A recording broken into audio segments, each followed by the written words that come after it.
রাজ্য নারী শিক্ষার, আমাদের রাজ্য বিদ্যাসাগর রামমোহনের রাজ্য।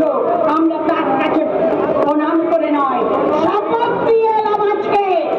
যেদিন বিধবা বিবাহ আইন এবং আমাদের সতীদাহ প্রথার জন্য সুদূর লন্ডনে গিয়ে লড়েছিলেন যারা, ভারতবর্ষের কোনায় কোনায় দাঁড়িয়ে বিদ্যাসাগর যে লাঞ্ছনা ভোগ করেছেন, আমরা তার এক কোনাও পারবো না বটে, কিন্তু